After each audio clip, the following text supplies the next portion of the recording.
मतलब जो हमारे फैक्टर्स मिलेंगे, जिस क्वेश्चन का हमको फैक्टर निकालना है, वो जो फैक्टर्स मिलेंगे या तो वो उस नंबर के बराबर होंगे, नहीं तो उससे कम होंगे। ये एक प्रॉपर्टी है। यानी जो फैक्टर जैसे 2 ही हो गया, या तो 2 क्या है, 4 से लेस है, और नहीं तो 4 भी हमारा एक फैक्टर है, या तो वो 4 के इक्वल है। कोई भी अधिकतर फैक्टर्स जो है हमको 4 से बड़ा नहीं मिलेगा। तो आइए जानते हैं कुछ इंपॉर्टेंट नोट्स फैक्टर्स के बारे में। पहला पॉइंट क्या हो गया, तो ये हमारे कुछ इंपॉर्टेंट नोट्स हैं फैक्टर्स के बारे में। जैसा कि फर्स्ट पॉइंट क्या है, 1 is a factors of every number. यानी कोई भी फैक्टर हो गया, उसका जो 1 है वो सबका नंबर है। क्यों? क्योंकि आप लोग को पता है 1 डिवाइड्स एनी नंबर, यानी 1 किसी को भी काट सकता है। तो 1 सबका डिवाइजर पर फैक्टरी हो गया, इसके लिए जो 1 है वो सबका फैक्टर होता है। Second point is every factor of A number is an exact divisor of that number. ये तुम्हारा डिफिनेशन भी कहता है। यानी कोई भी फैक्टर ले लेंगे, जैसे एग्जांपल ले लीजिए आप, 4 के फैक्टर कौन कौन से हो गए, 2 हो गया, 4 हो गया, ठीक। ये सब क्या है, एग्जैक्ट डिवाइडर है। यानी 2 जो 4 को है हमेशा 2 टाइम्स में परफेक्टली डिवाइड कर देता है, रिमाइंडर 0 आता है। 4 को 1 टाइम्स में डिवाइड कर देता है। उसी तरह कुछ और एग्जांपल ले लेंगे, 8 के फैक्टर्स क्या क्या हो गए, 2 हो गया, 4 हो गया, 8 हो गया। ये सारे नंबर्स 8 को परफेक्टली डिवाइड कर देंगे, यानी रिमाइंडर जो है हमारा वो 0 बचेगा। Third point is every number is a factor of itself. पता ही है कौन से फैक्टर वही होते हैं गिवन नंबर के फैक्टर, यानी जैसे 2, 4, 8 हो गया, वो ये है, मतलब ये इनको अच्छे से डिवाइड करे तो ये जो नंबर है वो खुद के टेबल में तो आएंगे ही। तो इसके लिए ये लाइन लिखी गई है कि every number is a factors of itself. यानी हर जो नंबर होता है वो अपना खुद एक फैक्टर होता है, और वो हाईएस्ट फैक्टर भी खुद होता है। ये अगले वाले पॉइंट में आपको समझाएंगे हम। अगला पॉइंट ये है हमारा, number of factor of a given number are finite. यानी किसी भी गिवन नंबर का जो फैक्टर होता है वो फाइनाइट होता है। जैसे कितना भी नंबर ले लेंगे 20 हम, तो 20 किस किस टेबल से कटेगा, 2 से कटेगा, 4 से कटेगा, 5 से कटेगा, 10 से कटेगा, और आपका 20 से कटेगा। ये जितने भी नंबर हैं ये फाइनाइट हैं। अब 20 से बड़ा कोई नंबर कटेगा, 20 से बड़ा 21 है, 22 है, और भी कोई कई सारे नंबर हो जाएंगे, आपका 40 हो जाएगा, 50, ये किसी से भी नहीं कटेंगे। तो इनके ये फाइनाइट होते हैं ये, यानी और जो ग्रेटेस्ट नंबर होते हैं वो 20 ही होते हैं, इनसे बड़े ये नहीं जा सकते, ये लिमिट में होते हैं। तो इनके 1, 2, 3, 4, 5 फैक्टर्स मिल गए 20 के, और जिसमें से 20 क्या है, सबसे बड़ा। तो जैसे ये सब हमने डिस्कस किया, इतने इसके फैक्टर्स ऑफ फाइनाइट होते हैं। फाइनाइट मतलब जहाँ तक भी होगा वो हमको पता होगा, फाइनाइट में से। और इनफाइनाइट मतलब हमको पता नहीं है कि कहाँ तक जाएगा। तो जो भी हमको पता रहेगा वो हमको पता रहेगा कि इसके फाइनाइट मतलब कितने नंबर्स होंगे, वो हम गिन सकते हैं कि इतने फाइनाइट नंबर होंगे, इसका मतलब होता है फाइनाइट। अब आगे बात करते हैं हम लोग HCF की, यानी हाईएस्ट कॉमन फैक्टर। अब बात करते हैं हम लोग हाईएस्ट कॉमन फैक्टर, यानी HCF। इसका फुल फॉर्म ही है highest common factor. Highest means सबसे बड़ा, कॉमन मीन्स 2 या 2 से अधिक जो गिवन नंबर्स के फैक्टर्स रहेंगे उनमें जो कॉमन कौन है, कॉमन मतलब एक जैसा कौन दिख रहा है। जैसे 20 यही है, 20 की जगह अगर हम 10 के भी फैक्टर्स निकालें, 10 के फैक्टर्स कौन कौन से हो जाएंगे, 2 हो गया, 2 इसको पूरी तरह काट देता है, 5 इसको पूरी तरह काट देता है, और सीधा 10 इसको पूरी तरह काट देता है। इनको भी काट दीजिए, यानी ये 2 नंबर्स हो गए। अब इनमें कॉमन क्या दिख रहा है, यहाँ भी 2 दिख रहा है, यहाँ भी 2 दिख रहा है, ये हमारे कॉमन फैक्टर हो गए।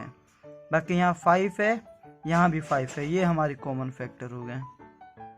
4 यहाँ है, यहाँ नहीं दिख रहा है, 10 यहाँ है, 10 यहाँ भी दिख रहा है, ये हमारे कॉमन फैक्टर्स हो गए। इनको बोलते हैं हम लोग कॉमन फैक्टर। तो हाईएस्ट, अब उन कॉमन फैक्टरों में सबसे हाईएस्ट कौन है, वो तो 2 दिख रहा है, 5 दिख रहा है, 10 दिख रहा है। तो यहाँ जैसे लिख लेते हैं कोई भी नंबर,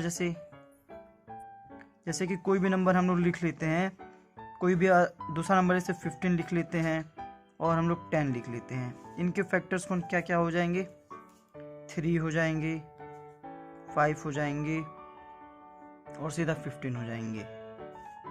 10 के फैक्टर्स 2 हो जाएंगे, 5 हो जाएंगे और सीधा 10 हो जाएगा। ये इनके फैक्टर्स हैं। अब इसके बाद लिखते हैं हम लोग कॉमन फैक्टर। CF मतलब C मीन्स कॉमन और फैक्टर मतलब ये फैक्टर है, इनमें से कौन से कॉमन है। तो 5 यहाँ भी दिख रहा है, 5 यहाँ भी दिख रहा है, दोनों जगह 5 दिख रहा है, तो ये कहलाते हैं कॉमन। तो यहाँ कॉमन फैक्टर में 5 दिख देंगे। अब कोई दूसरा नंबर तो है नहीं कि हम लोग इसमें बड़ा छोटा देखेंगे, तो उसे लेना हमको हाईएस्ट यानी सबसे बड़ा, तो ये अकेला है, तो इसका हाईएस्ट कॉमन फैक्टर भी सिर्फ 5 हो जाएगा। ये हमारा आंसर आ गया। अब ये तो हो गए छोटे नंबर। जैसे बड़े नंबर ले लेंगे, अगर हम 24 लिए और 36 लिए, तो इन सब के कॉमन फैक्टर्स फाइंड करना, जैसे आपके लिए कई लोग को टेबल याद भी रहता है, नहीं याद रहता है, तो उसके लिए इन लोग को हम एक और मेथड होता है, आपकी क्लासेस में भी पढ़ाए होंगे, ये SCF का मेथड होता है। दो ये टेबल ड्रॉ करेंगे हम। ये टेबल ड्रॉ करने के बाद उन नंबरों को पहले लिखेंगे, 24 फिर 36 लिख के इसको करते कैसे हैं ये देखेंगे। सबसे छोटे नंबर से चलते हैं, यानी किससे सबसे पहले कटेगा, 2 से। कैसे पता करते हैं, यानी लास्ट में जिसके इवन नंबर लिखा हो, इवन मतलब जो 2 से कट जाएं। अब 2 से कटते नंबर कौन कौन से हैं, 0, 2, 4, 6, 8। ये आगे जिनके पीछे लगे रहते हैं, पीछे वो 2 से कट जाते हैं। ये सब नंबर डिविजिबल बाय 2 होते हैं। तो 2 4 लगा हुआ है तो हमारा कट जाएगा। अब कट के कितना आएगा, 2 1 जा 2, 2 2 जा 4, ये आ जाएगा हमारा। फिर ये 2 दिख रहा है जो कि यहाँ डिविजिबल है 2 से, यानी फिर 2 से कटेगा ये, फिर 2 करेंगे, फिर 6 टाइम में कट जाएगा, फिर 6 है, फिर हमारा 2 के टेबल में आता है ये, फिर 2 से काट के इसको 3। अब ये 2 के टेबल में नहीं आता है। अब 2 के बाद कौन सा नंबर जो 3 को काटेगा, तो वो खुद 3 है। और अगर 1 आ जाता है लास्ट में, तो इसको हम यहीं रोक देते हैं, क्योंकि 1 सबका फैक्टर होता है, 1 1 1 1 बाद में आते रहेगा। उसी तरह 36 पे चलते हैं हम लोग। तो 6 लगा है, यानी इवन नंबर है ये, तो ये 2 से कट सकते हैं। कितने टाइम्स में कटेंगे, 2 1 जा 2, 3 में 2 माइनस करते हैं, 1 कैरी जाएगा 16, और फिर 2 8 जा 16, फिर 18 2 के टेबल में डायरेक्ट आता है, 9 टाइम्स में काट दें। अब ये 2 के टेबल में नहीं आता है, तो वो सबसे छोटा नंबर कौन सा 2 के बाद है, जो 9 को काटेगा। 2 के टेबल में नहीं, लेकिन 3 के टेबल में आता है। फिर 3 टाइम्स में जाएगा, फिर 3 टाइम्स में जाएगा।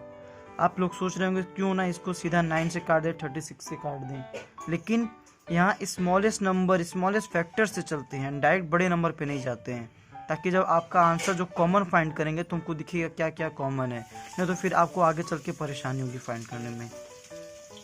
अब इनको हम ऐसे लिख देंगे, और इनके जो जो फैक्टर्स आए लिख देंगे।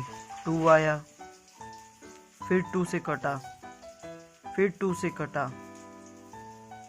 फिर 3 से कटा, सेम टू सेम उसके भी लिख देंगे हम।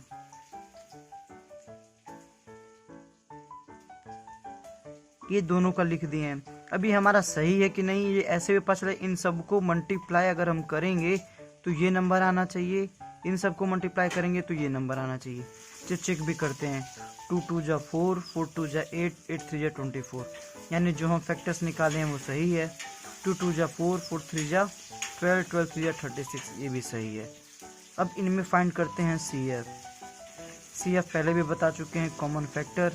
क्या कॉमन दिख रहा है, 2 2 कॉमन दिख रहा है, सर्कल कर देंगे, एक कॉमन फैक्टर। फिर 2 2 कॉमन दिख रहा है, सेकेंड कॉमन फैक्टर। फिर 2 नहीं है, लेकिन 3 कॉमन दिख रहा है, फिर थर्ड कॉमन फैक्टर। अब ये पेयर हो गए, इनमें से एक को हम बाहर करते हैं। इस पेयर से 2 बाहर, फिर इस पेयर से 1 बाहर, फिर इस पेयर से 1 3 बाहर। अब इन सब को मल्टीप्लाई करते हैं, तो 2 2 जा 4, 4 3 जा 12। यही हमारा कॉमन फैक्टर है और यही हमारा आंसर आ जाता है इसका, यानी SCF का आंसर क्या आ गया है, 12। कैसे आया, यानी 12 वो नंबर है जो इन दोनों नंबर्स को डिवाइड परफेक्टली कर सकता है और हाईएस्ट है, यानी 12 से बड़ा और कोई नंबर नहीं होगा जो इन सबको डिवाइड कर सके। ये थे हमारे SCF यानी हाईएस्ट कॉमन फैक्टर और यहाँ हमने फैक्टर्स के बारे में जाना।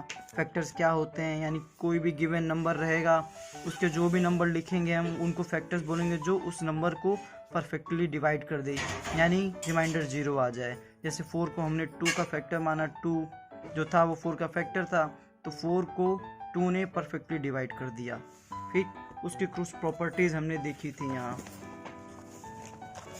आइए एक बार फिर से उसको देख लेते हैं। 1 is a factor of every number, यानी सबका 1 फैक्टर होता है। क्यों? क्योंकि 1 हर नंबर को परफेक्टली डिवाइड कर सकता है। Every factors